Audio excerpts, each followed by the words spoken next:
If you'd like, just in terms of character and voice, Ratchet and Clank, Crack in Time. Doing Sigmund when it was like this, because it's so much more fun to do something like that. I've had a bunch of roles that I really enjoyed. The Penguin, obviously, was great. In Ratchet and Clank, Crack in Time, I got to do Sigmund.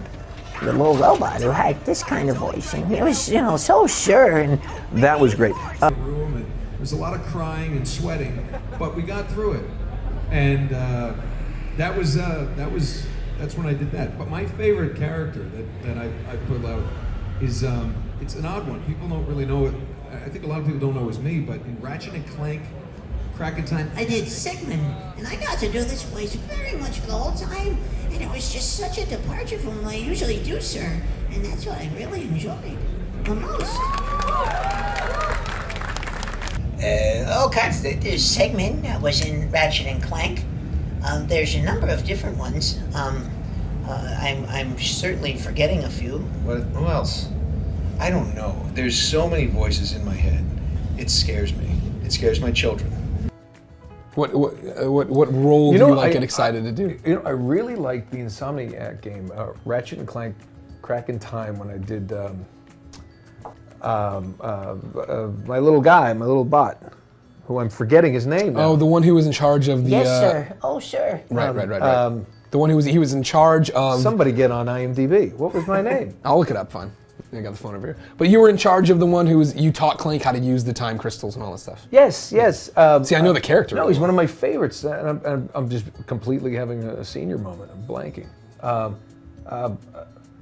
Come on, somebody. We're working on it. Anyways, you liked him. Why? You will edit this, right? Nope. This is live streaming right now. Perfect. You're already watching it on the internet as we speak. This is awesome. They're already in the comments like, he doesn't even know the name of it. Sigmund! There we go. Yeah. Sigmund, I remembered last minute. You really pulled it out of that one. He was really fun. He was a fun character. What do you look for in a fun character? What makes a character fun for you? I don't know, the writing was kind of funny, and Oh, yeah, it was just, doing something kind of a silly voice that doesn't really thrash your throat, like some of the Lord of the Rings games when you're doing battles, what was it, the orcs and things like that, and doing all these crazy voices for hours. But Ratchet and Clank had he had fun because he was just nervous and just. You're just one of those fun voices you could do the whole time. And it had sort of a lightness to it, and in a lot of games and the things we do, on top of like any lead character, you're going to always play the civilian, or the thug, or the ferocious beast, and you're yelling and doing stuff like that. To play something a little lighthearted every now and then is a lot of fun. So.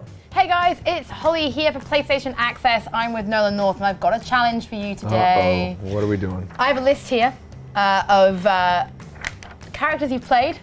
I'm going to read them out as quickly as possible. I want you rapid fire. I want you to put the voice on and do what I've asked you to do as quickly as possible. All right. Cool, you ready? Yeah. Hold on. Get your cap on. Okay. Okay. Sigmund pitches to Ratchet why he should be the new Clank. Well, sir, I would very, very much like to take over his job, because I think I'm much better suited to it than he is. Moving swiftly along, John says, you have literally been in every game. That's not true. Which voices are you most proud of doing, and why? I always go to the Penguin in the Arkham series because Rocksteady is a British company. They allowed me to butcher that. That's not true. No, he needs to sound like this. It can't be perfect. But that actually came at a time when everybody said, "Oh, he's in every game. He sounds the same," and then they were like, "Oh, that's him." And then it was like, "Now it's Sigmund, sir, in Ratchet and Clank, and this is wonderful." And oh, I didn't know that was him. And it's like, and then Space Corps, and then I didn't know that was him. Sigmund from Ratchet and Clank was kind of fun, just because it's so silly to be able to do a voice that I used to do for my nieces and nephews when they were little. Number 9, Sigmund, Ratchet and Clank Future, A Crack in Time. Okay, number 9, Sigmund, Ratchet and Clank. Yes. This is one that this is kind of one of your personal favorites. Would you put it at number 9?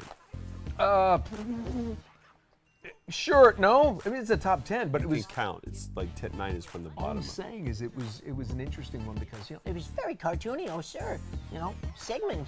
And it was not processed. It was, yes, of course, Sigmund, 0426A, while you were unconscious. I mean, I really enjoyed this one a lot because it was one of the first games where I got to do something like cartoony and almost kid-like.